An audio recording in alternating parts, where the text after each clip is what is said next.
what can we expect to see on the show? Nothing. Shit to piss old white people off like you. Some people find everything offensive. Shut up, baby dick. Okay. Set the oven to 350. Get a cookie sheet, but you gotta grease that hoe. Hot skillet, flour, bacon, grease. Slowly adding milk thickens to a masterpiece. Will the band pop the can when your girl smells her cooking? She knows I'm the man. Salt and pepper that rude to taste. You can put it in your mouth. You can rub it on your face. Pull them out the oven, they hot. Don't gotta wait too long. Don't gotta wait a lot. It's lovely, thick white cream. When she saw it on her plate, had to join the team. Get ready. It's time to start the show. So before we were talking about fucking rentals and stuff, how did you even get into the rental? How did you start renting houses as a business?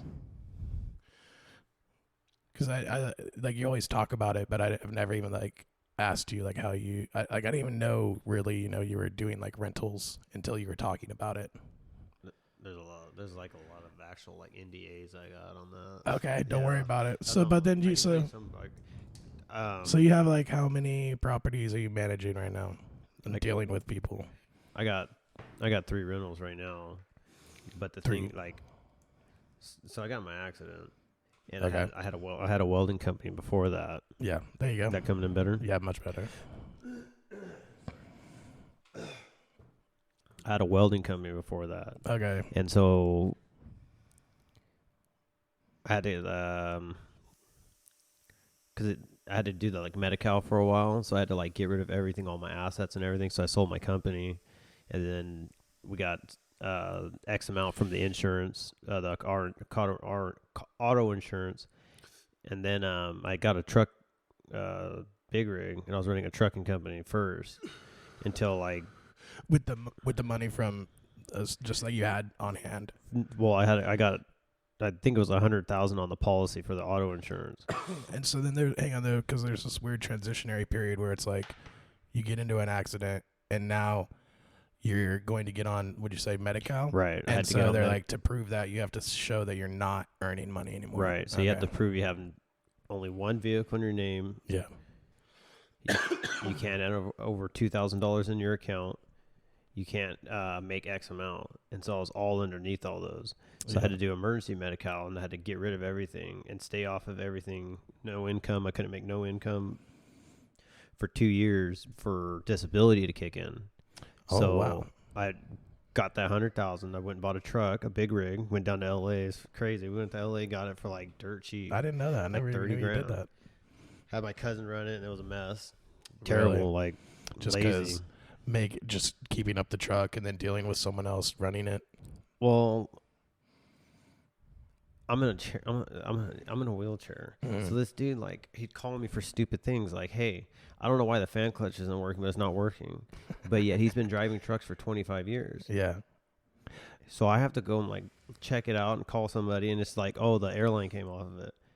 Yeah. And you couldn't go and like do that yourself. Yeah, like, dude. Crazy. So anyway, there was like a mess with that guy. A lot of people maybe don't know too, for like trucking companies, when it's somebody like that, it's like when you're running trucks, the dude that's driving the truck needs to know how the truck runs, and he like needs to know when stuff breaks down. Like, he needs to be like diagnostic. He doesn't maybe need to know how to fix it, but he needs to know what the hell's wrong with it. So when he calls you, because like if someone calls you like, "Hey, the truck's not running," like, dude, this isn't Swift. I don't have 500 other trucks, right, and like somewhere for you to go pull it in. That's what I try to explain to him. Like, dude, we're not a big company. Yeah. This is a sole proprietor. Like, he did the same thing. So, like, you've done this for 25 years. So you couldn't even manage your own truck. Mm-hmm. And then I learned, like, I had the wrong employee. Like, he couldn't even manage his own company. And I had him trying to help me run my company. Like, I was relying on others. That's when, like, I realized I had to rest in things and relax. I just jumped to the first thing to do to make money, and it was a mess. It worked. I made it out fine. Like, it was fine. Yeah. And then after that, I got into rentals. So then you're like, okay, sell the truck, and then you start like looking at houses and putting your money into houses. Yeah, I put the rest of the money into houses and stuff like that. And because nice. it was 30 for the truck, I got the truck dirt cheap. I sold it for 60. So I made out like a bat on that. I made the Nice. money there was enough. Like, people think there's money in trucking, but you have to own the truck. If not, it's all about quantity after that. You have to have 20 trucks. And if even you don't, then, it don't make sense. If you own the truck, it's like you got to get the good bids. Right. Yeah, like you my gotta dad, be hustling. dude, my dad had one of the dopest contracts for this guy named Tony Ramos. Tony Ramos up over in the Kerman area. Huge almond nut farmer. And he would hire all kinds of guys to haul his nuts. But you got to, I mean, like his nuts are ready to go and they got to go into the thing. So you're like, he's got all kinds of people coming in at different times. But if you show up, it's a short run and you're getting paid like, I don't want to misquote, but you're getting paid like $300-400 a load sometimes, depending on what year. Yeah. You know, when we were doing the almonds too, like it was 700 to 1,000 from here Valley to the port in like San Francisco, close to San Francisco. Yeah.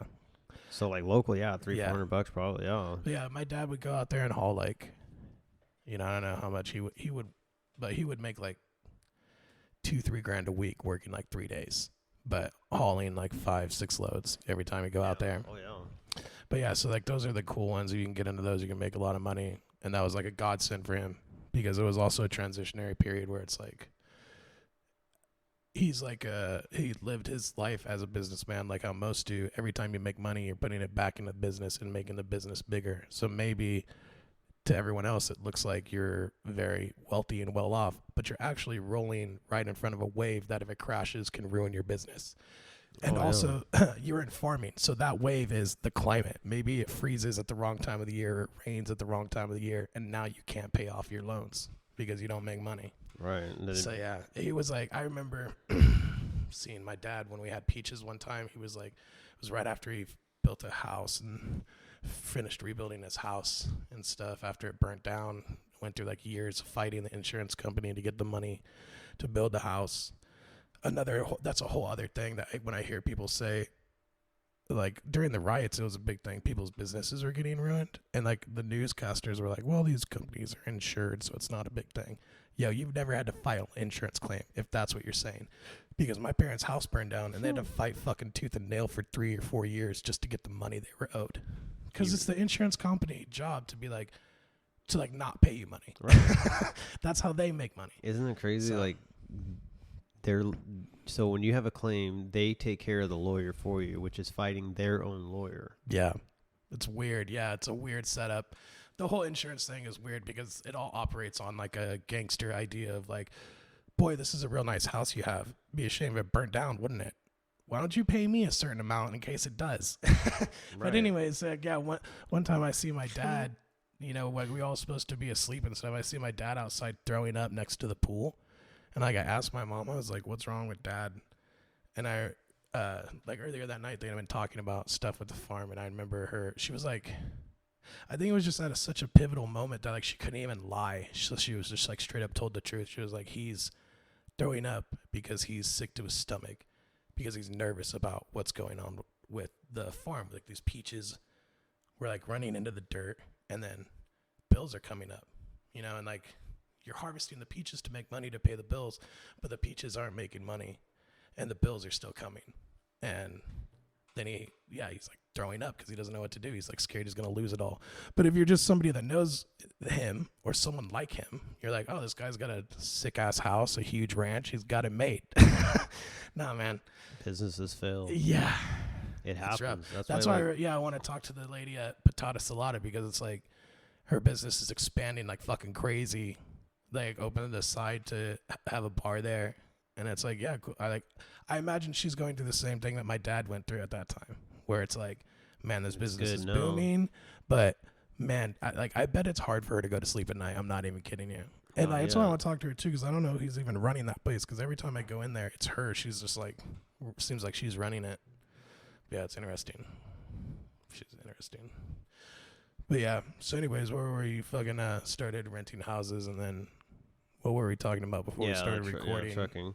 That trucking thing too. Like, okay, we'd go up north, and like instead of taking a dry load back, I mean nothing back. There was a load you can take back for like $200. Yeah, it wasn't much, but it paid for the fuel. He would not want to do it. Wow. It's a waste. Bro, like, it's not a waste. I got to make money to cover it. And that's why I was all like, man, I made a terrible mistake with this guy going with business. But anyway, then I got into rentals after that, and I don't care for it. I really don't. Being a landlord? Yeah. It's a headache. You mean you don't like having to tell people that they've been late on their money and they need to pay you? It's not fun. It's just that, and it's just like you start getting to know them, and it's just like, you expect things out of, Yeah, it's hard. That like last guy, like it started out at like he's supposed to take care of the grass and everything because give him a better deal. Okay. 2 months into it, quit taking care of it, and then it's just the problems after like he was there 4 years, not bad, just a couple things here and there, it just wasn't worth it. And it's just I'd rather do commercial real estate. Yeah. A little less headache, still a headache. I'm gonna have a headache no matter what I do. But you have somebody there kind of managing it, and you deal with them maybe, or maybe you're the guy managing it. I don't want to pay someone. It's 10%. That's why, like in the river, the 10%. Like, okay, well then, yeah, it's 10%. Yeah. So they're taking $100 every time off rent from me. I'm like, okay, like I can I see the headache, but I got to pay for my headache.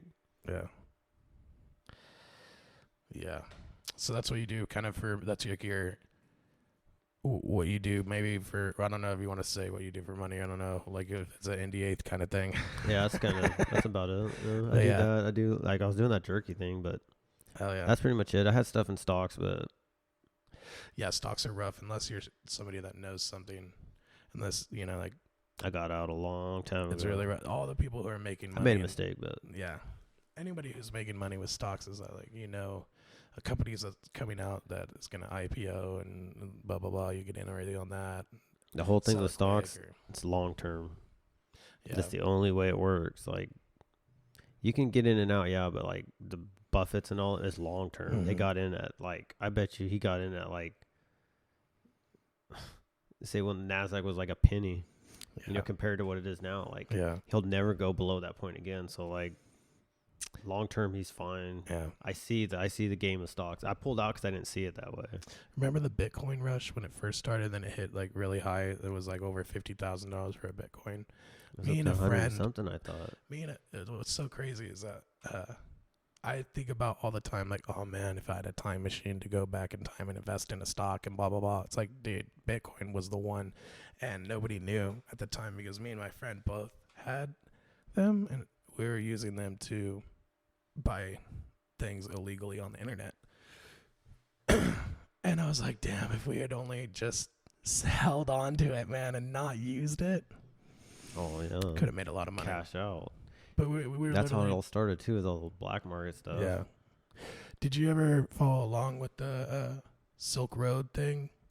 Dude, that was so crazy. I have the book on it because I remember it happening, like, in real time. I like barely watch. I barely like get on my phone, YouTube, Instagram. It was cool because it was a guy who like started from libertarian ideals, but just like any libertarian thing, it ends with madness. Like I remember when I was going to select a party because for voting, and I was like, I don't want to be a Republican and I don't want to be a Democrat. What's up with the libertarians? And I was like, that seems kind of cool. You do what you want, and then you really look into it, and you're like, okay, they're all a bunch of fools, and they're all doing foolish things and saying foolish things, and it's rare that there's a legitimate leader with a good plan who is a libertarian. But we should do like research on that one day for me. I don't really know a whole lot about all that, like libertarian. I know I'm just like, I would say like more conservative, but I don't even know like what that is. Because I don't like read news, none of that shit. Like I've avoided all that shit for years. Like I wouldn't mind deep diving like into that. Like, if that was on there, like, oh, let's look up like libertarian stuff, like then I can like, oh, what the fuck? Like, or understand it. I don't know a whole lot about all that. I totally forgot where I was going with that, why I brought up being a libertarian or whatnot. But leading to chaos. Oh, it was the Silk Road thing. Oh, once I started looking into libertarians, I was like, oh, these people are crazy. I could never align myself with them because it's just like how the road goes. It's like, it's the same thing for the Silk Road guy who started off with a great idea of like drugs should be legal and it's actually safer if they are. And I'm going to prove that by here's a website where you go on and it's like Amazon. People are selling drugs, but they get sold based on a rating, 5 stars, for the dealer and the product. So it's like you're on there selling drugs, but you screwed some people over. You start getting 1 stars, and people don't buy drugs from you anymore. And it turned out really cool. A lot of people. That's like how me and my friends would get drugs because I think even I've before heard fentanyl, something about it. even before fentanyl was on the streets, I would never have done LSD because I was like, well, I don't know where that came from. I know that you have to be a scientist to make LSD. So where is this guy with a Grateful Dead T-shirt getting it from? You know. But then my friend was like, oh, you go on this website and it's all rated, and then you can see other people's reviews of the LSD and you can then test it. Blah blah blah. I was like, oh yeah, why don't I just test the drugs? And so that's when I did LSD because I was like, I'm okay with it because I'm not scared of what's gonna happen to me. And that was the same thing for other pills. You got it on there too? Yeah, we got it off of there. Yeah. How was that? It was fun. It was really cool. Yeah, it was really cool. I've always been afraid of it. Yeah, you should be. I mean, it's like, how good are you at controlling your emotions? That's the experience you're gonna have. Oh. Yeah. I have none. Another really good one is how cool are you with dying? Because that's it's not like you don't feel like pain or something, but you do have the emotion of that's why I came out of LSD being so much cooler with death and life, because it's a weird way of, people say experiencing death, but yeah, I guess that is kind of it. It's you kind of just feel your whatever emotions might be happening when you're like how you would imagine if someone was you have 3 months left to live, and you can feel that on LSD, but it's just weird. It makes so many different thoughts go through your mind, that fear of death. I don't. To me, I've already died. In my own mind, for sure. I've already died. Yeah, that's what I'm saying. People, you don't need to do LSD to. No, I know that's crazy. I want to see what that's like though. It can be really fun. Yeah, you can just have fun and be high on it, where you can have a transformative experience. But anyways, the Silk Road guy, he, the same way as libertarians start going crazy, he just got too greedy, and was the friggin' FBI tricked him into hiring a hitman because he was having problems with people that were running the website on, and the FBI tricked him into being well, why don't you just kill that guy and I'll find someone to kill him for you, and if you pay me money. And then they faked it, and so then they got him to send the money. They it's really ridiculous, the whole story. You should look it up on YouTube. They did a whole thing where they staged the death of the guy in a bathtub and took fake photos of the guy and sent them to the dude who made the website, who made Silk Road. And the FBI did this? Yeah, the FBI did this. They mildly entrapped him. Yeah. And so then they were okay, well, now we got him on a charge. We can actually, because they never had him on anything that they can get him on, because he set up the website anonymously, and he used a username called Dread Pirate Roberts, which is a reference to the movie Princess Bride, which is an awesome movie. But anyways, he never was attached to it, never had identity attached to it. He was just an online nobody. And so it took them a long time to finally pin down who he was. And they only did it by getting 3 or 4 people to squeal. And then they fake murdered one of those people. Yeah. I've heard the Silk Road drug thing. I've heard of a website. It was tight, man. And the true legend of the dang, I can't think of the name now. It's a myth where an animal, you chop off one of its heads and 2 more come up in its place, and that just keeps happening every time you attack Greek thing. Yeah, it's a Greek myth, but I can't believe I'm spacing on the name right now. But anyways, when they took down Silk Road, 4 more websites came up. Because my friend was oh yeah, well, I just get off this one now, and if I can't get off that one, I get off this one. I was oh shit. And so yeah, now at any one time, there's usually 15 drug websites on the internet, maybe more. There's probably more, but there's only 4 that actually work. And what's crazy is that the DEA and the FBI, they're in all of them. They're on all of these websites with user accounts trying to entrap people constantly. It's crazy. So if you're on one of those websites and you're buying drugs, you could be buying it from an agent. And then they're like, ha, got you. Yeah, setting your own self up. But that's only going to happen to you if you have information they want, like you know who one of the administrators of the website is, because otherwise they don't have anything to bust on anybody. Or maybe you're connected to somebody who's selling a crap load of drugs that they're able to bust, then they might come after you. But people are on there every day buying small quantities of drugs, and it's actually not a problem. Shocker. Well, they're gonna. However, for some reason, everyone's just dying of fentanyl in America. For some reason, nobody can just do drugs. Fentanyl, I can't believe that shit. That's just getting crazy. Dude. Why do you even need that? Well, you've taken pain pills. Have you ever been high on opioids? It's amazing. They had me on fentanyl. You know what I do? I think is like why? Because like my friend that I used to do opiates with, I always seen that he was like 5 to 6 times more addicted than I was. Yeah. Because I never wanted to do heroin because I thought it was gross for one thing, and also the same thing of like, where is this coming from? Heroin is only made in Asia and South America. And so it's like, what's made? Iraq. Yeah, pretty much. Where it's assembled and shipped, it's like, what's put in it? Where did it come from? What is this? When I get this gram of heroin, what is the story of where it came from? So that's why I never did heroin off the streets, because I was like, dude, what the hell is in that? I'm not going to risk it. But a pill from a scientist, I'd love doing that. And dude, there was this comedian on Kill Tony, and he said, he had a joke about doing pills. He was like, if you don't want me to take so many pills, don't make them so small. Yeah. Dude, I was like, that's hilarious. The Oxy's a little rock. They're like little. Yeah. Little. Yeah. They used to have me taking like 4 of those every 2 hours. Yeah, it feels amazing. I don't like it.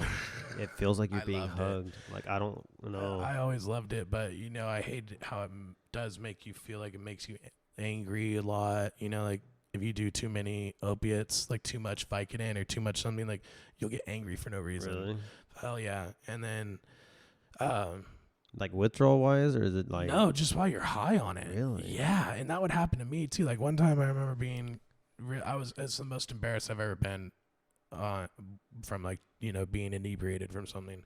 So me and my friends were all sitting around a computer, and I was so high. I'm so embarrassed at how high I was. But anyways, I was like, hey, come here, look at this. And like one dude's right here, another dude's right behind him, and then another guy right over my shoulder. And I tell this guy, I'm like, look at this on my computer. And he like leans in closer. And right after I tell him to look, I was like, dude, back the fuck up. What's your problem? And then I look around and everyone's like looking at me. They're like, what's your problem? And I was like, whoa, what just happened? Because I don't even know why I reacted that way. On Vicodin, yeah. And it was the first time that I'd ever like had a click moment where I was like, whoa, the way I'm acting, I'm not in control of it, because I didn't want to do that and didn't mean to do that, but I did it. That's crazy. So yeah, that's hella crazy. Whenever I took like opiates and stuff like that, like broke my leg, shoulder, whatever. Yeah. I always felt like I was being hugged. Yeah. I did. And I was like, everyone no. says. I did not. I would force myself not to take painkillers. I did not like that feeling. I always had a problem with them. I would steal them from my mom if I knew she had them. I was a scumbag with drugs. It took until like my 20s to really clean it up. It was bad. And yeah. I remember when I broke my wrist and my foot, or my leg, right in my quad, they gave me 144 Percocets in a bottle. And the doctor was like, okay, when you leave, you can take 2 per hour. But I didn't hear him say, he was like, for the first 4 days, and then you need to like do that. I was gonna say, holy shit. And so I was taking like 12 to 16 Percocets a day, just high as hell. How old are you? 20. Holy shit. Yeah, I was 20 years old, and then I went back, and I was like, hey, it was only like 10, 12 days. And I was like, hey, I'm out of pills. I need more pills. And he was like, that was supposed to last you the whole month. Holy I was like, shit. oh, what? What do you mean? Just like floating on a cloud? Yeah. Oh, wow. No, I know it makes you feel like. But what's even more weird is like, okay, I'm going to give you OxyContin now. And you take 3 of these a day. Or I think 6 of them a day. But I abused those too. I took them all as fast as I could. And then, so like I really only had painkillers for the first 2-3 weeks. And then they were like, we're not going to even give you any more painkillers. Because I go to Kaiser and they're not like some fucking place that's just going to give out pills, which is cool. Yeah. No, but anyways, also. It's a pain in the ass sometimes. Yeah. Also, I mean, for people like my mom who takes pills, like she goes through the ringer, like just trying to get them to take, you know, to have like a small amount of pills to have at her house to take when she needs them.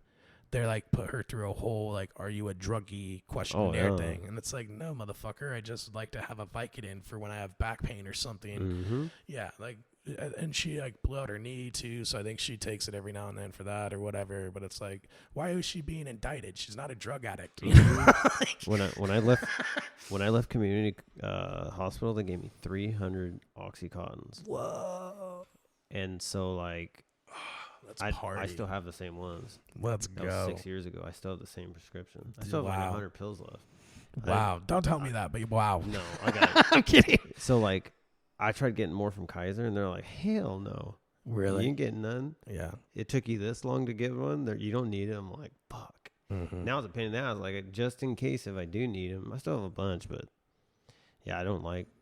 Yeah, I don't like heroin. Like, I'm afraid of needles. You'll never see me fucking poke myself. I can tell you right now that I made them stop giving me PICC lines. I can tell you, well, not most broken bone stuff because I haven't broken most of my bones. I can't say for a collarbone or whatever. But if you break your leg or if you break your arm, you can live without pain meds because I did it. I broke my leg and my arm, and then I went to the hospital, and they're like, well, we can't operate on your arm until tomorrow night. And we can't operate on your leg until 3 nights after that. So you can either have 2 surgeries on 2 separate days, or you can come in 4 days and have 2 surgeries at once. And I was like, okay, I'll come in and have it done at once. And then I don't remember exactly why, but I wasn't given pain pills to go home. And I literally just fucking survived with ibuprofen and shit for 4 days until I went and had surgery. Yeah. And it was nuts. Well, you can get through it. You can get through it. And then, like I said, I blew through all of my pain meds after, and I was still in pain, 2 weeks after having surgery. And I just dealt with that. But, yeah, you can deal with it. Damn. It definitely takes the edge off, though. You know what is crazy? This is a crazy story. So, like, I was sitting with my leg up, and my leg is like swollen as fuck. You can feel it swollen inside the cast, and you can feel like it's all tender where they operated on it. And then if I was like sitting down, I would feel my leg expanding after a while, and like it gets sore, so you have to put it up because it's swelling so much. Yeah, but the swelling would only go down, even if I put it up all night long. In the morning, the swelling only goes down so much. Then I smoked weed once, and the swelling went down so much, my cast almost slipped off my foot. I was like tripping balls paranoid because I could feel the plate and the heads of the screws touching the inside of the cast. Whereas like before there was a layer of like fat and swelling.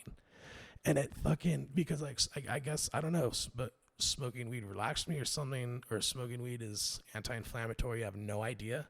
But it literally took the swelling down so much that I could like, it was like my leg was like bouncing around inside my cast. Whereas before it felt like it was busting out. Yeah, breaking. I was like, whoa, this is so crazy. I've heard it's anti-inflammatory and then it helps with your blood flow. That's probably what it did then, yeah. Help blood flow down there and take the swelling away. God, I used to have to do that, lift my legs up all the time. I used to have to wear like a foot splint to hold my foot because they just drop. Oh, shit. Yeah, I remember I used to wear a corset. Yeah, that's right. I had to wear it everywhere. So, like, did you have to wear that? Sorry, indigestion. Did you have to wear it, like, until you gained, like, new muscles? Or you gained a way to, like, figure it out? Or you just figured it out? I just fucking quit wearing it and just dealt with crazy. it. Like, I had to wear that for to hold my diaphragm together so I can like breathe. 'Cause before, like my blood pressure would be like 85 over like 40. I'd be like dying, like passing out. Yeah. And so they put that on, and I had to wear like leg ones too, so like keep my legs tight too. And then finally, like a year or maybe 2, like I kind of just like quit wearing it all, like little by little. I got rid of the corset like fucking 6 months into that. Like I'm not a woman, I don't need that. This is weird. Yeah, dude. I don't even know like the particulars of your accident. Do you want to talk about that or no? Like, okay, like take me through it. Like, I don't even know how. Like, I only heard like secondhand that you were like doing something defensive to like swerve away from someone else or something. Like, how did you get into the accident? What happened? Like, what? And I was.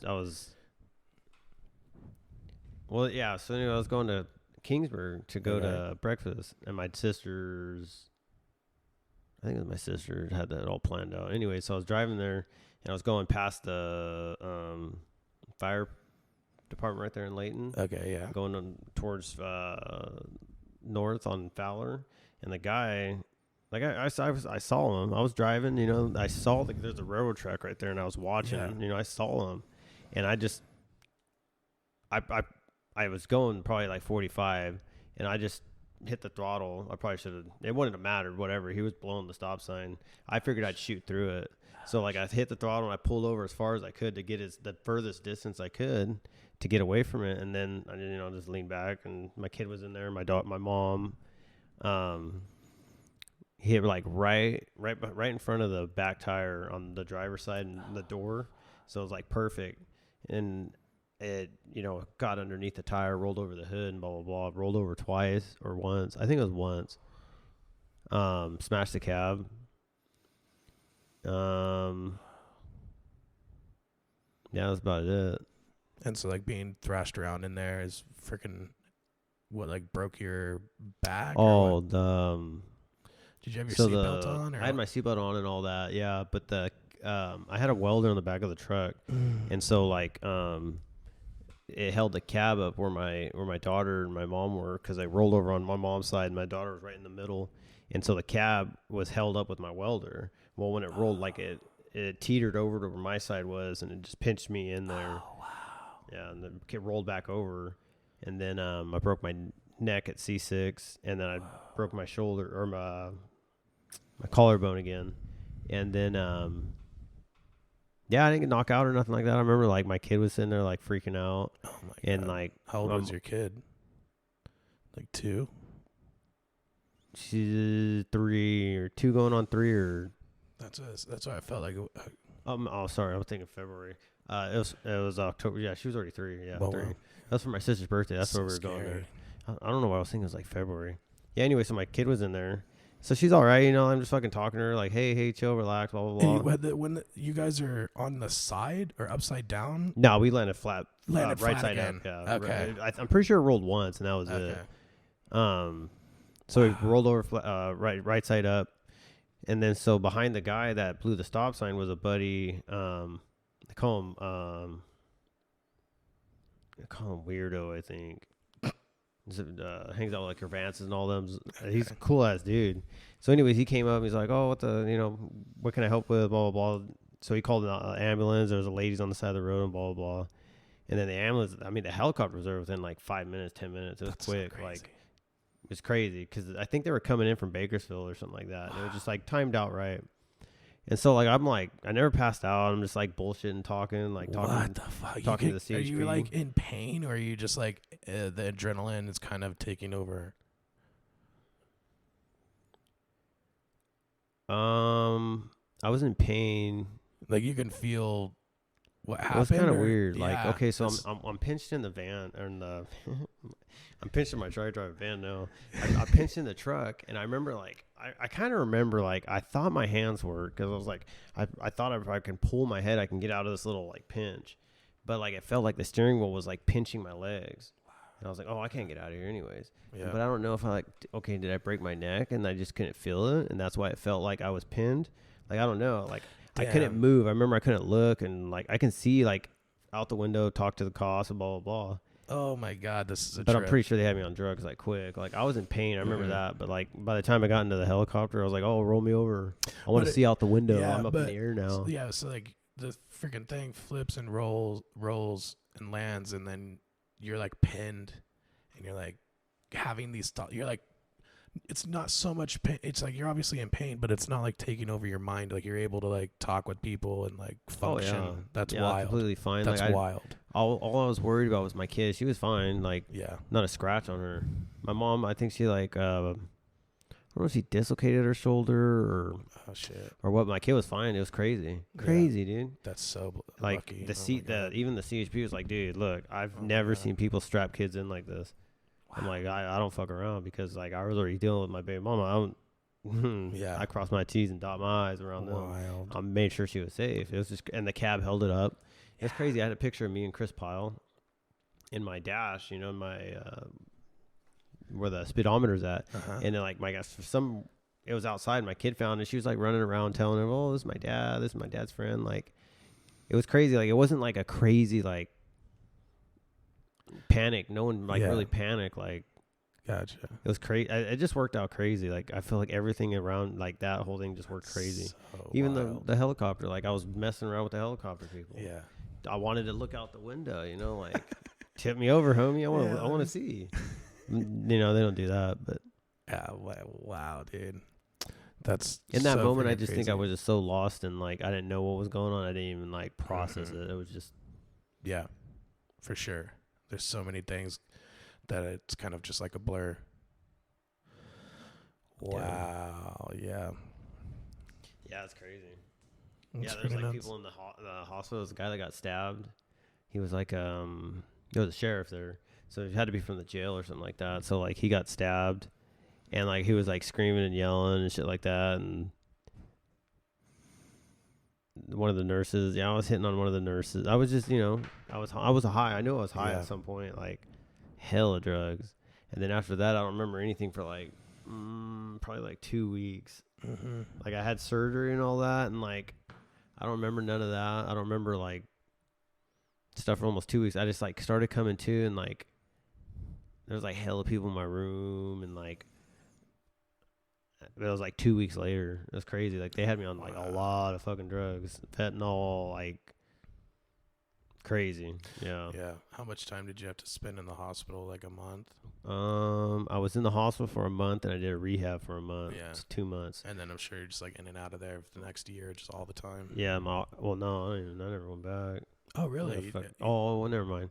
So like, I didn't know if there's like checkups and shit they have to do or something. yeah, It's just like kind of basically regular same. I say like a year bullshit, but like, okay, after I got in the accident October 16th, and I was out of the hospital on December like 18th or something like that, like almost exactly 2 months in and out.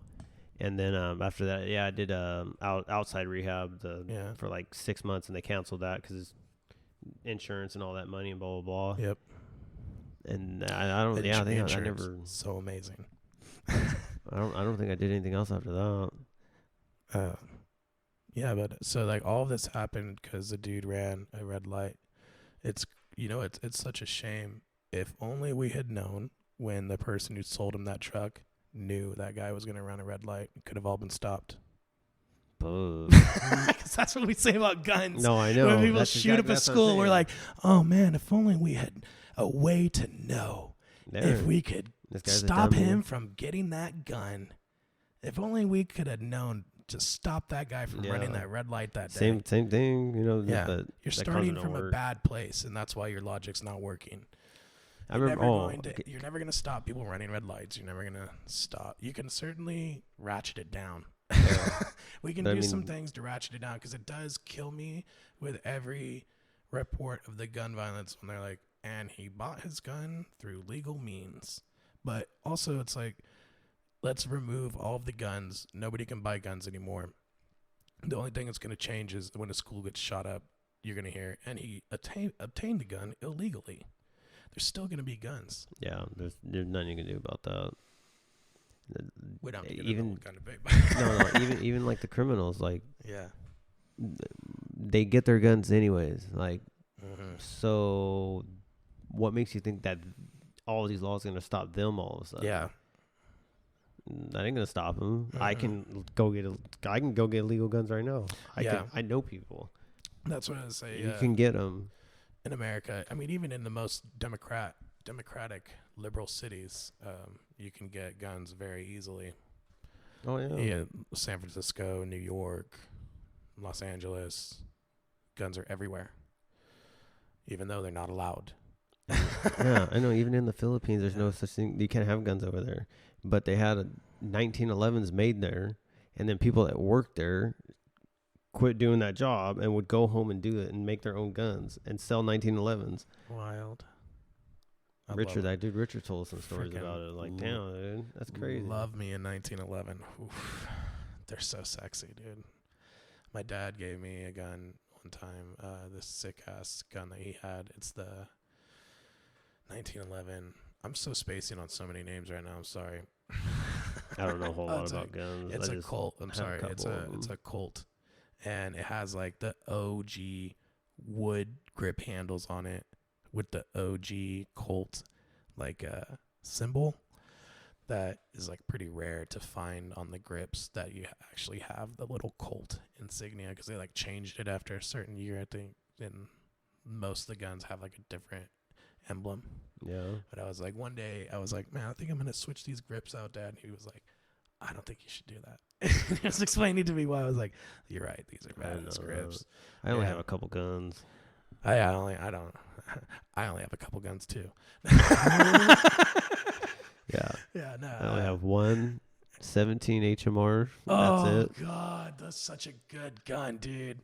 Wow, once you find out about a 17 HMR, you wonder why a 22 caliber was ever made. Because, damn, yeah, it's so much better. They have a 22 WMR. It's kind of cool, way more expensive shot. Yeah. 17's where it's at. Yeah, dude, I have a 17. I love that gun. Like that. Damn it, man down. My dad bought it for me as a gift, and my dad's the coolest, by the way. He bought it for me as a Christmas gift, I think. But I mean, like, he bought himself a badass gun also at the same time, and I think that one was there, and he was like, I'm gonna get that for my son. Yeah. Which is still cool. It's not like different if he just went in to buy a gun for me alone. It's like fucking really cool that someone buys a gun for you.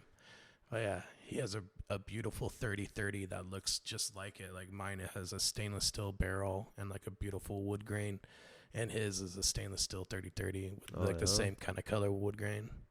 Dude, the 30-30 is also one of my favorite guns. I want to buy one so bad just to have, you know. Like when I think of the world going to shit, like that's what I imagine myself going around and stealing people's cattle with, is a 30-30. And I just happen on you.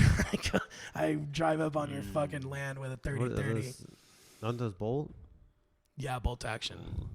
I mean, well, I would have. Everyone has assault rifles. No, I'll pluck you something else.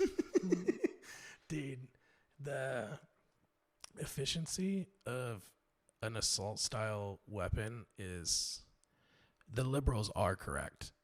It's so much easier to kill something with a AR-15 than it is with a 30-30. It's like not even close. Not even close. Right. Like, I'll give you an example. I don't want to get myself in trouble. So here's what I'm going to say. I was using a weapon that was styled similarly to an AR-15. And I was shooting at a target which could move. And so like I shot from about 300-400 yards away, maybe further. I think further because whatever distance is 5.5 or the 2. It was a cornfield that was about like a 20-acre cornfield. It was almost to the other side of the cornfield. So it was a good shot. Pretty good shot. It's pretty good distance. So anyways, there's an object over there, and I shot at it, and it went right over the top of its back, and then the object's in motion, and I was like, oh wait. Every time you shoot something, before you have a gun that's configured like an AR-15. Every time you shoot something, you have to cock it or reload the one bullet. And I was like, oh, wait, I can just keep going. And so like, I'm tracking, and it's going at full speed, and I just went, doo, doo, doo, doo, doo, doo, doo. Oh, yeah. Done. I'm not even, it's like anybody could have done it. Like anybody could have picked up that gun and just destroyed. It was like so easy. I was like, yeah, I just put the dot on it, and it was just running, moving. I shouldn't even have said running, but anyways, bleep that out. But yeah, dude, I was like, after I got done, I was like, whoa. Because when I started firing, I was like, there's no way I'm going to hit it while it's running. Destroyed. Yeah. Destroyed. I shot a bird. Every single bullet went through it. Yeah. It was nuts. And I could like see them going through and hitting the ground behind him. I was like, God damn. It was really cool. And actually, if anyone has an opportunity to, you know, like go somewhere where those guns are legal and legally shoot something with one, do it, because it's fucking cool. I would. And Harvest the Bee need it, because, you know, don't be a dick. Well, they got to shoot the pigs. There's Don't too be a many dick. swine everywhere, too. Yeah. Don't just kill Boars things for and- killing things. There is a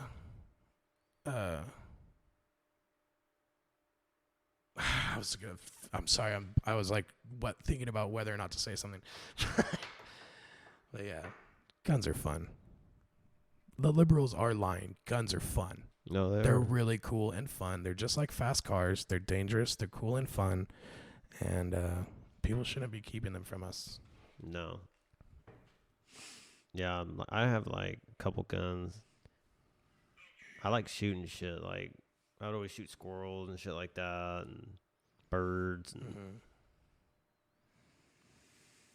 no, I've never owned a handgun.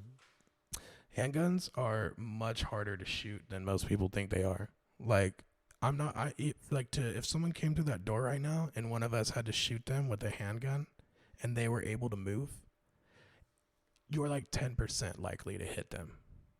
Which means if you empty the clip, you might hit them once or twice.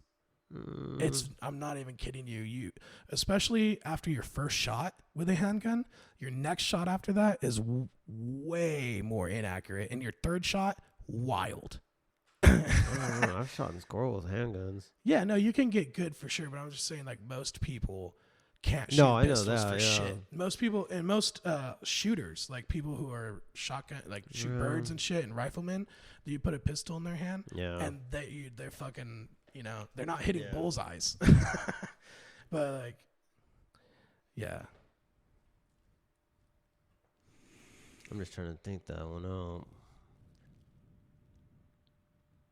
A lot of drive-bys are missed shots, and they hit bystanders. Yeah, Like but they handgun weren't, action there. they weren't aiming at them, you know. That's what I mean, but they're still trying to aim half-assedly. Yeah. Yeah, I've never owned a handgun. I've shot a bunch of handguns, though. Or they had a 50 cal. That was bad. Fucking That's massive. tight. That was crazy shooting that. So, 50 yeah, a cal. little 22 that was like barely sitting inside in his palm, just a single shot. That was pretty cool. Yeah, they had a bunch of cool little things.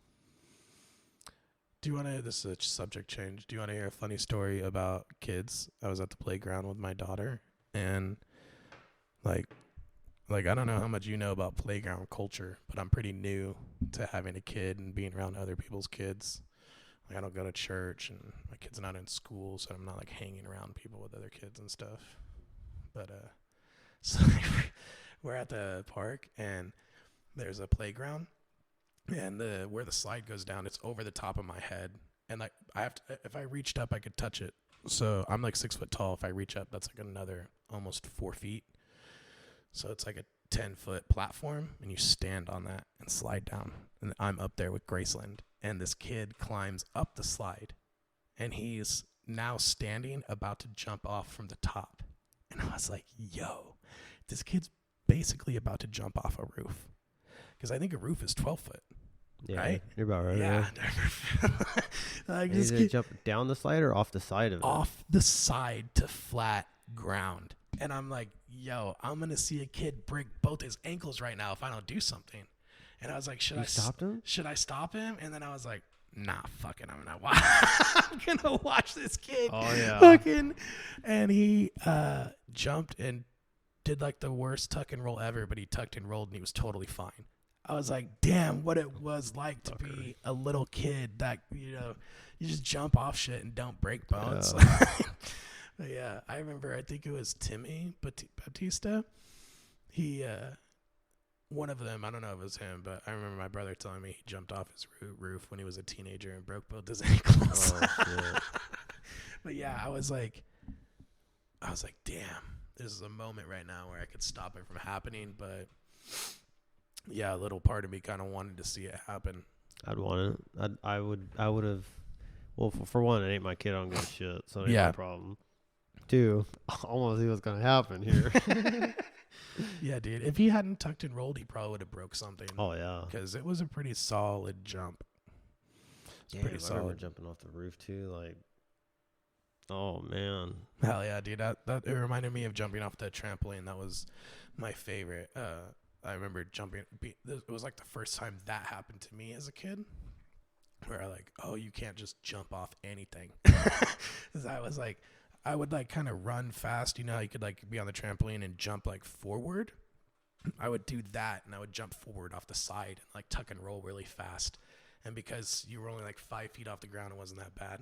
But then one day I was like, I should try and jump high and jump off the side. And so I jumped 3 or 4 feet in the air, I don't know, and then off the side, so like 9 feet in the air and to the ground. And I just remember so much pain in my legs. And being like a 4 or 5 year old kid, like, oh, okay, don't jump that high anymore. Oh, fuck.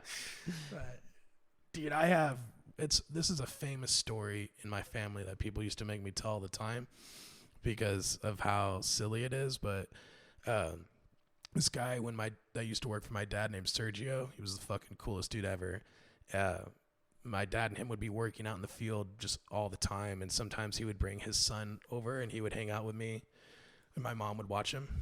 And so we're like, I don't know how old, very young, under 5 or 6, and I had a tree house, but the ladder had like powder coated paint, so it was like really smooth. And we're jumping. Oh, okay. Yeah. I think you know. Yeah. Yeah. And so like we're jumping in and out of a little, swimming pool that you buy from Walmart, and then we're like little one. Yeah. Like we're just like swimming in it, jumping and like running around playing tag, and like he chased me up the ladder, which is higher than a second story. The treehouse my dad built for us was higher than the second story. So like if you fall off the top, you're falling off of falling out of a second story window. And I was running up the ladder and my foot was wet and I slipped on the top step and fell straight to my back. Yeah, dude, fell straight to my back. And I was like, I can't remember that kid's name right now for some reason, but I was like, go get my mom. And I'm like crawling on the ground. I'm screaming. Nearly dying. And so my mom's like, okay, come. And like as a parent, it's like, what do you do, to get your kid? So she's like, come inside and we'll have her take a shower. And she's like deciding to take me to the hospital or something. And I'm like in the shower washing off, screaming, crying. And I'm like, Mom, I'm paralyzed. Saying that I was paralyzed because my back hurt so bad. And they all just started laughing at me. And everyone would laugh at me forever for that. Because I was a little kid and I thought I was paralyzed because I fell on my back and I had the worst pain I ever felt in my life. When you're little, you don't know. 4 or 5 year old kid, yeah. But they would do. My family bullied the hell out of me. Actually, like I had a lisp growing up. Or not a lisp, but like a speech impediment, I guess. I would say like my R's as W's, and literally my family would come up to me. We'd be at a Christmas party and there'd be like a room full of our whole family, like 30 people, cousins and shit. And someone would be like, hey, Landon, say rainbow. And I'd be like, no, I don't want to. I'd be like, say it. And I'd be like, Wainbow. And they'd be like, ah! Basically like another version of listen to this fucking idiot. Exactly. It's like a little kid, dude. But yeah, I guess it is cute when kids say things different. Like my sister's kids say that stuff like that, and it cracks me up. But yeah, dude, I got Wainbow for so long. It was rough. Oh, I'm sure. Sometimes when I'm not paying attention, R's come out as W's still. I taught myself, though, how to get out of that. A lot of people had to go to speech impediment school. I was an autodidact at a young age. What's up? It's when you're able to teach yourself. What an autodidact is something that people who are stupid call themselves when they want to think they're smart. All right. Yeah, that's what an autodidact is. Nobody calls himself an autodidact. But yeah, it just means that you're able. Because I think it's like autodidact is probably taken from like dictation or like yeah, I don't know. Dissect. I don't know. But like I know like dictation is to like, teach, kind of speak, but so yeah. I'm not all that bright, Landon. I'd like to think I am. I know. No. I'm not that bright. I'm not. That's what I was gonna say. That's the thing that makes me smart is that I know exactly how stupid I am, and that's what makes people good at anything, like being a businessman. Like where you land on the ladder. Like you gotta like me. I gotta know like where I'm. Like I know with business, I know where I'm weak, so I know where I'm not that smart in certain areas. Yeah. Like I push that out to somebody else. Like the rentals, like I get a lot of help, so yeah. I'll make sure when I'm going to pay my money to somebody, I'm getting my money out of it. Mm-hmm. Like them just taking 10% to manage it a month. No, you're taking 10% every month just when they're staying there and they're not even like nothing going on. Yeah. I'll keep that to myself. Dude, I wish I had the video clips ready to go because I'm going to show you. I have to just show you this because it's going to make you laugh so hard. So the Dropkick Murphys is a band and they have a song that's used in like a bunch of movies that are always on the East Coast because they're from Ireland and there's a bunch of Irish heritage on the East Coast. It's always in like gangster movies when there's a montage of them doing gangster stuff. Here is Joe Biden and he's coming out to their song on stage. This was like this week.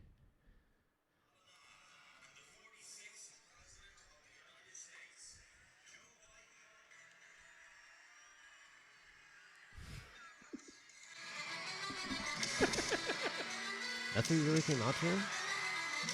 This is real. I thought it was fake. Like I get maybe for Ireland, like that's just like, dude, how funny is that? But Stephen King, he had that tweet, someone was like breaking down Joe Biden's what he does with his time and Stephen King was like, yeah, and the other time he's kicking ass. That's what Stephen King was talking about. Bro, I can't believe he came out to that song. That's so funny. That's so crazy, dude. Isn't that like? Never mind. No, that's yeah, it's hilarious. It's wild. There was something else on here. What was it on the news I just watched the other day? They said that now it's they're reporting the inflation and they're like, oh, inflation's down this month, even though it's been up all year, but it's down this month. And it's now cheaper to eat groceries again than it is to go out and eat. Because groceries were so expensive for the last how many months? I don't know, 4 or 5, maybe 6 months. Yeah. They've been so expensive that it actually got to a point where it was equal to or less than to just go eat at a restaurant as it is to buy your own groceries and make your food. And now it's leveling out again. Damn, and that's what the news was reporting. The news was saying, hey, good news, everybody. It was no difference to pay. Yeah, if you like buy the groceries to make some, eggplant parmesan and feed however many people, it was about the same as just going out and eating. Because shit was so expensive.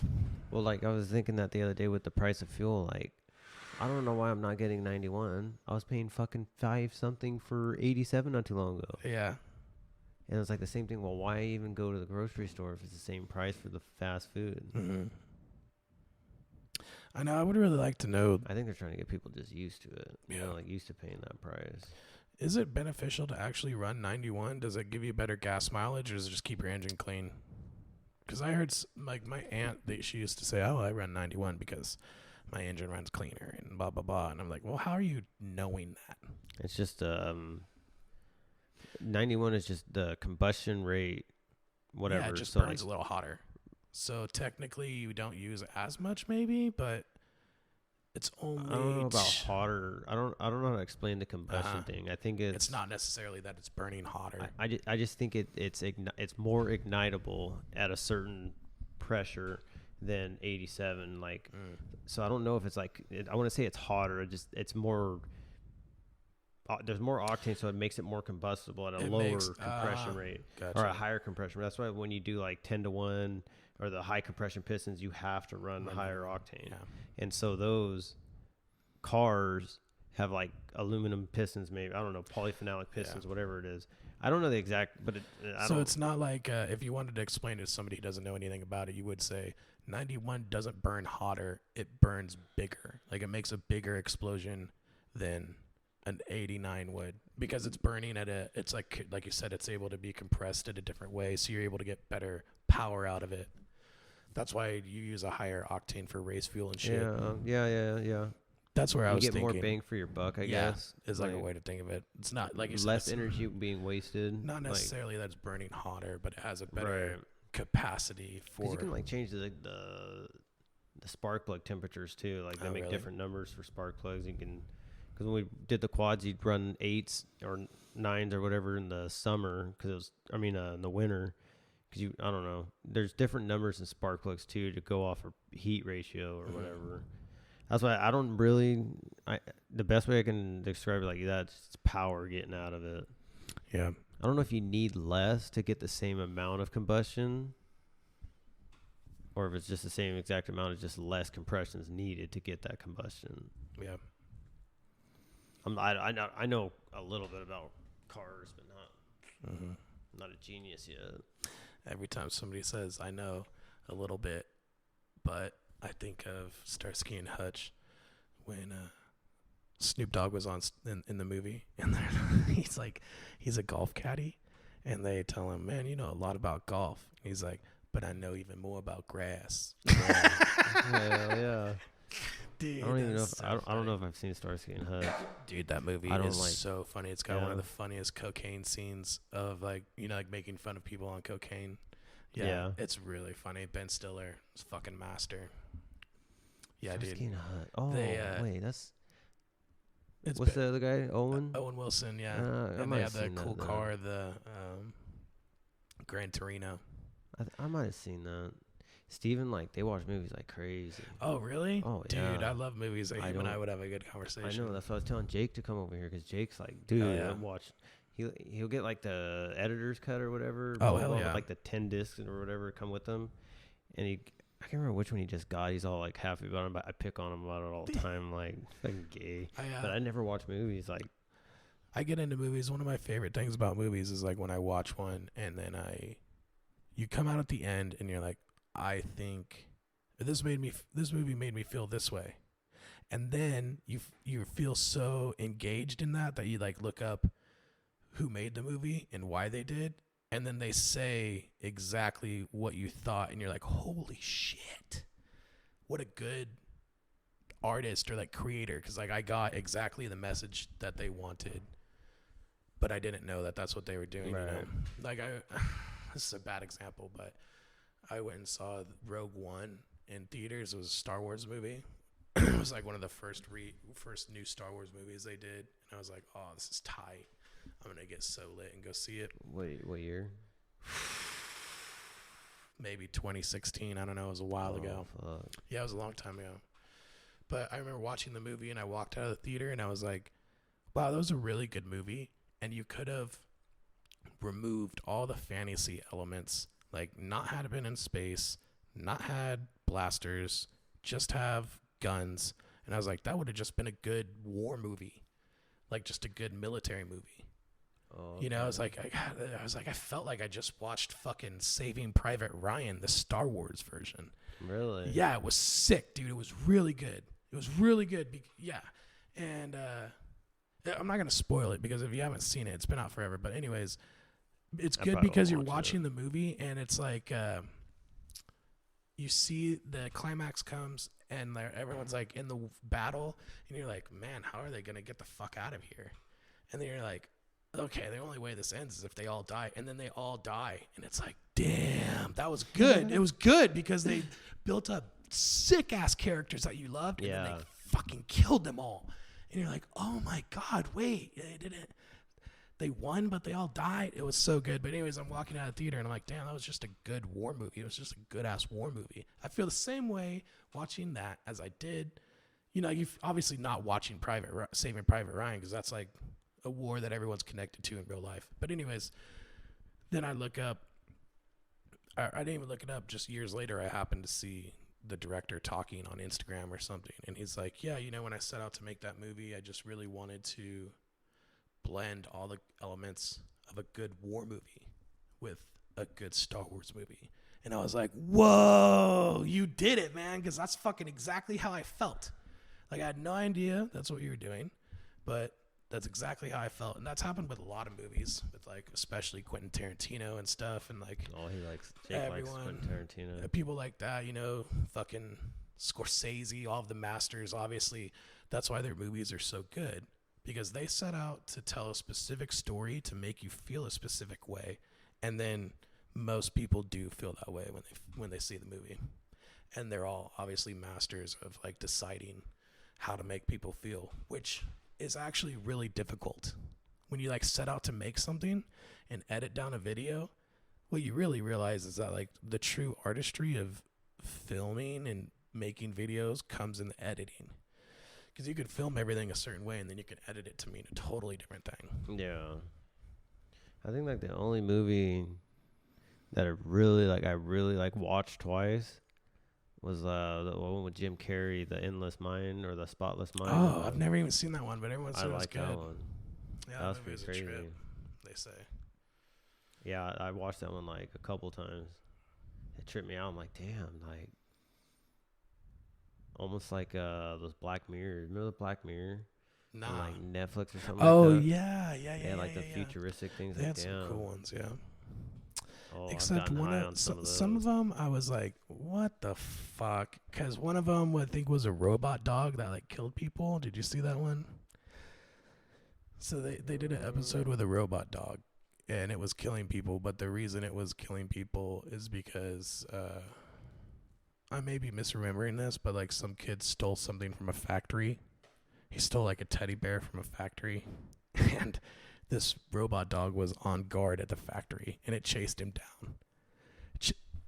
It used all of its robot dog capabilities to chase down the kid, and like it killed people along the way, and I think it killed whoever stole it too or whatever. But really, like, I remember that one. I was like watching it, I was like, man, I feel like they're trying to be like, oh, look, this is how robot dogs are going to be used in the future. They're going to be used to kill poor people who are just trying to make an honest life. And it probably will be, because it's a no robot. doubt. It's going to be programmed to follow the law. Yeah, regardless who it is. no doubt. Oh yeah, I wouldn't put no dogs in the police force. Not no robot dogs, dude. Like there was a couple of Black Mirrors. I was like, holy shit, dude, that's like real. Yeah. My whole thing right now is like data. Like it's crazy what that is. Yeah, I liked. They did one about like energy, where everyone was on treadmills and you had to like put out a certain amount of energy, and you're kind of stuck in this corporation. I was like, damn, that one's a good one. And they're all trying to get famous. Yeah, and we're not far off from that one. We're right there, yeah. From when it's like people chasing stars. Hey, you want to turn the lights on? Well, you got to ride this bike for a little bit. Mm-hmm. So yeah. Yeah, I'm not like a big movie person. I barely watched movies. Like every time over at Stevens, they're always like talking, explaining movies. I'm like, yeah, never heard of that. Like they'll like name everyone in them, the actors. Like, God damn. My mom was hella into movies, and so I'm into them. I spent a lot of time with my mom as a kid because I was homeschooled.